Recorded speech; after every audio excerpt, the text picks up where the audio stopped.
नमस्कार। जय श्री राम। दोस्तों, संवाद के इस नए एपिसोड में आप सबका स्वागत है। आज हमारा चर्चा का विषय है देश की तरक्की आर्थिक जगत में। आज हमारा देश आर्थिक जगत में काफ़ी तरक्की कर रहा है, नित नई ऊंचाई को छू रहा है। पिछले हफ्ते सेंसेक्स 70,000 पार किया था। बीएसई का जो सूचकांक है वो 70,000 पार किया था। आज वो 71,000 पार कर गया। और ये नहीं कि पार करके नीचे आ गया, ऐसा नहीं है। 71,000 पार करके सस्टेन किया 71,000 के ऊपर में। तो इससे मालूम चलता है कि हमारी अर्थव्यवस्था कितनी मजबूत है। तो इसमें सरकारी क्षेत्र का भी उतना ही योगदान है जितना निजी क्षेत्र का है। सरकारी क्षेत्र पिछले समय में, पिछले वर्षों में 10 वर्ष पहले या 8 वर्ष पहले सरकारी क्षेत्र को बीमारू क्षेत्र कहा जाता था। लेकिन आज सरकारी क्षेत्र जिस तरफ से काम कर रही हैं, जितने भी पीएसयू सेक्टर्स की कंपनियां जिस हिसाब से काम कर रही हैं और उनको जिस हिसाब से ऑर्डर मिल रहा है, वो प्राइवेट की कंपनियों को पीछे छोड़ रही हैं। क्योंकि आज सरकारी क्षेत्र की कंपनियां पिछले 6 महीने में जिस वैल्यूएशन पे थी, आज उनकी वैल्यूएशन उससे डबल हो गई है। इससे मालूम चलता है कि सरकारी क्षेत्र प्राइवेट क्षेत्र से पीछे नहीं है। तो ये आर्थिक जगत में ये कायाकल्प, सरकारी क्षेत्रों की पीएसयू कंपनियों की जो कायाकल्प हुआ, ये मोदी जी के कारण ही हुआ। ऐसा देश को एक ऐसा लीडरशिप मिला जो देश को एक नई ऊंचाई पे लेके जाना चाहता है। और मुझे विश्वास है कि देश एक नई ऊंचाई पे जाएगी। पहले मैं बात करना चाहता हूँ, एक निजी क्षेत्र की कंपनी है एप्पल। एप्पल का नाम आप लोगों ने सुना ही होगा। एप्पल का फ़ोन फेमस है, लोगों के लिए स्टेटस सिंबल है। लोग उसको अपने जेब में रखना चाहते हैं। किसी के पास अगर एप्पल का आईफोन है तो लोग समझते हैं बहुत पैसे वाला है। जिस तरह एक स्टेटस सिंबल है एप्पल का फ़ोन। तो आपको मालूम ही होगा कि एप्पल का फ़ोन भारत में बन रहा है। पिछले 2-3 वर्षों से अभी जितने एप्पल के फ़ोन बन रहे हैं भारत में, और भारत से एक्सपोर्ट हो रहा है बाहर में। अभी एप्पल के फ़ोन में मेड इन इंडिया लिखा आता था, पहले मेड इन चाइना लिखा हुआ आता था। तो एक प्लांट तो एप्पल का फ़ोन का है।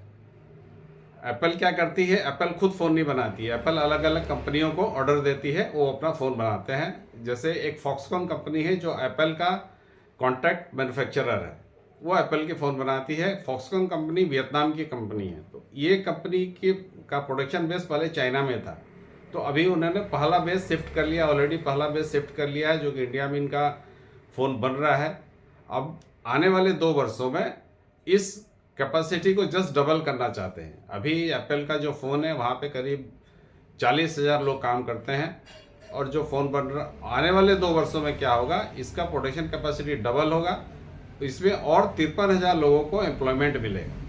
ये प्लांट बेंगलोर के एयरपोर्ट के पास में लग रहा है और इसमें 53,000 लोग एम्प्लॉयमेंट मिलेगा इनको।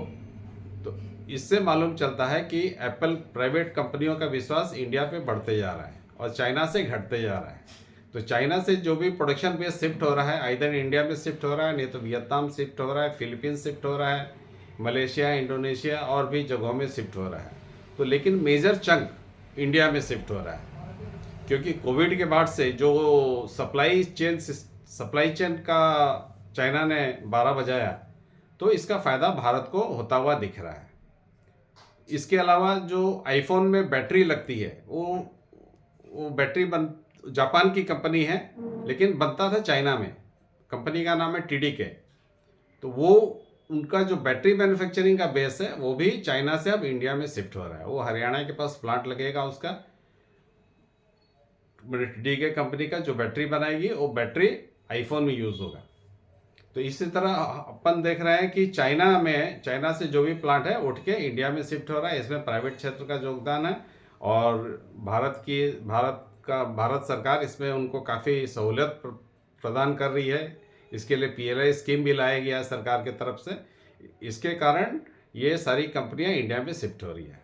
तो ये तो एक प्राइवेट क्षेत्र का, निजी क्षेत्र का बात हो गई। इसके अलावा मैं बता रहा हूँ सरकारी क्षेत्र में भी, जैसे रेलवे कंपनी है। आपने देखा होगा कि रेलवे काफ़ी 2-3 वर्षों में रेलवे में काफ़ी विकास हुआ। आज स्टेशन साफ सुथरा रहता है। रेलवे के डिब्बे जो बनते हैं, पहले अपने देखते थे रेलवे का डिब्बा लोहा का बनता था, आयरन का बनता था, उसमें लाल पीला पेंट किया जाता था। आजकल वो सारी, आपने देखा होगा जितनी भी नई बोगियाँ बन रही है वो सारी स्टील की बन रही है।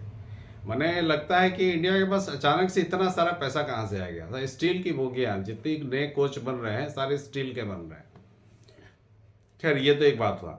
मैं इसमें रेलवे का और एक कारनामा के बारे में बताना चाहता हूँ। रेलवे अभी पिछले कुछ दिनों में फ्रेट कॉरिडोर बना रहा है, एक ईस्टर्न फ्रेट कॉरिडोर, जो कि लुधियाना पंजाब से चालू होके सोननगर बंगाल में आएगा, जो कि कलकत्ता पोर्ट को जोड़ेगा। तो इस लाइन में लुधियाना सोननगर से जो पोर्ट, कलकत्ता पोर्ट की तरफ सोननगर में आएगा, तो इस क्षेत्र में जो भी फैक्ट्रियां हैं वो अपनी माल 12 घंटे के अंदर कलकत्ता पोर्ट में भेज सकती है। आपको मालूम ही होगा कि अगर हम ट्रक से माल भेजते हैं तो कॉस्ट ज़्यादा पड़ता है, उसी माल को अगर हम रेलवे के थ्रू भेजते हैं तो कॉस्ट 50% से ज़्यादा कम हो जाता है। तो इससे क्या होगा, लोगों को चीज़ें जो मिलेगी सस्ते दरों पे हम कंपनियों को बेच पाएंगे, लोगों को बेच पाएंगे, सस्ते दरों में कर पाएंगे। तो ये ईस्टर्न फ्रेट कॉरिडोर हो गया। इसमें सिर्फ रेलगाड़ी चलेगी, इस लाइन में पैसेंजर गाड़ी नहीं चलेगी, सिर्फ मालगाड़ी ही चलेगी, जो कि 12 घंटे में अपने डेस्टिनेशन पे पहुंचेगी। उसी हिसाब से वेस्टर्न फ्रेट कॉरिडोर भी एक बन रहा है, जो कि आपका दादरी उत्तर प्रदेश से चालू होगा, मथुरा गाजियाबाद होते हुए, मथुरा गाजियाबाद मेरठ होते हुए वो मुंबई पोर्ट को जोड़ेगा। तो ये भी 12 घंटे में मुंबई अपने डेस्टिनेशन पे, गंतव्य स्थल पे 12 घंटे के अंदर में पहुंचेगा। इससे क्या होगा कि माल काफ़ी फास्ट मूवमेंट होगा, और मुंबई पोर्ट से फिर अगर वो एक्सपोर्ट के लिए जाना है तो एक्सपोर्ट के लिए जाएगा, अगर किसी प्लांट में माल डिलीवरी होना है तो वहाँ से माल डिलीवरी उसी हिसाब से होगा। तो इससे क्या होगा, कॉस्ट काफ़ी कम हो जाएगा उस सामान का, कंपनियों को भी फ़ायदा होगा और रेलवे को तो फ़ायदा होगा ही, फ्रेट के हिसाब से उनकी आय काफ़ी बढ़ेगी। तो ये जो नया नया सोच आ रहा है, इसके कारण कंपनियों को फ़ायदा, तो उसमें जो निवेशक हैं उनको फ़ायदा, लोगों को भी सस्ता सामान मिलेगा।